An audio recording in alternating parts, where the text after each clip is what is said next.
Another feature that's new in Premiere Pro CC is the ability to create proxy files.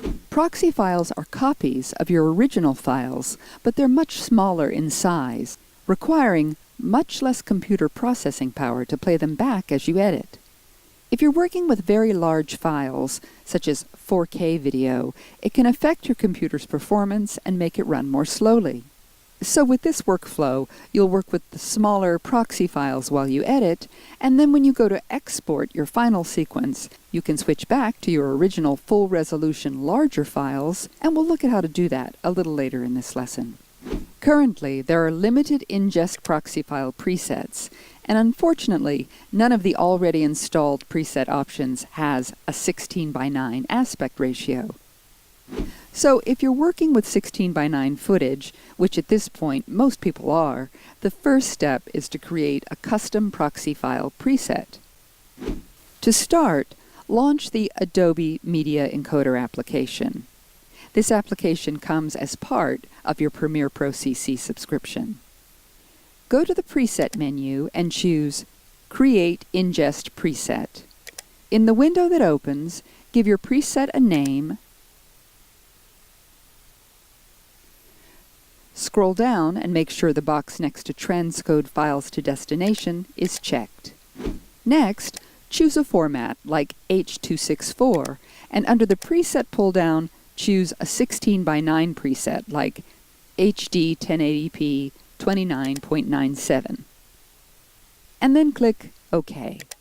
If your preset browser isn't already open, go to the Window menu and choose Preset Browser.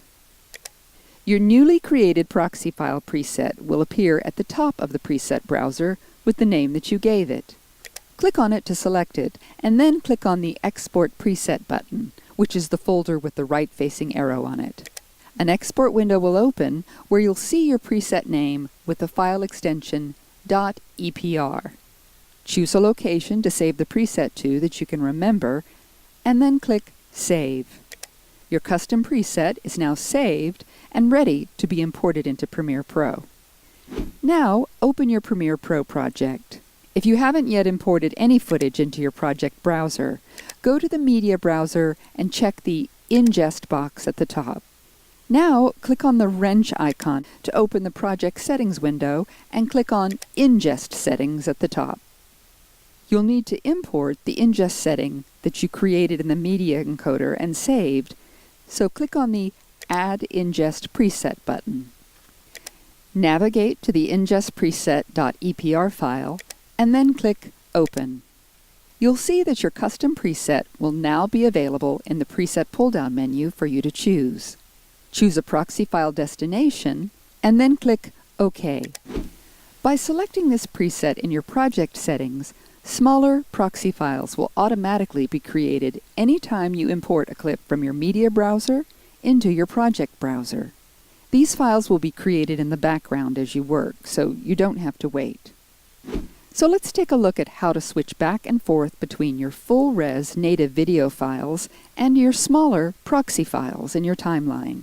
First, you'll need to add the Toggle Proxies button by clicking on the plus sign underneath the program monitor to open the button editor. Drag the Toggle Proxies button down below your program monitor next to the other ones, and click OK to close the button editor window. When it's blue, this means that the clips in your timeline are now playing back your smaller proxy files and will be much less of a strain on your computer's processor. When you've finished your edit and want to export the final version, click on the Toggle Proxies button so that it turns gray to display all of your timeline clips in their original native size.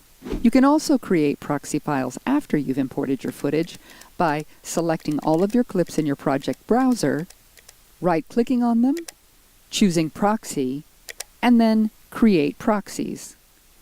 The Create Proxies window will open where you can choose a format, like H.264, and your custom preset that you imported. Choose a destination for the proxy files, and then click OK. The Media Encoder application will open and start creating your proxy files. It can be very useful to have the option to create proxy files if you're working with very large video files like 4K and above, especially if you're not editing on a very powerful computer. And you can always import your footage first without creating proxies to see if video playback is sluggish or not. Your computer may be able to handle the larger files natively without a problem,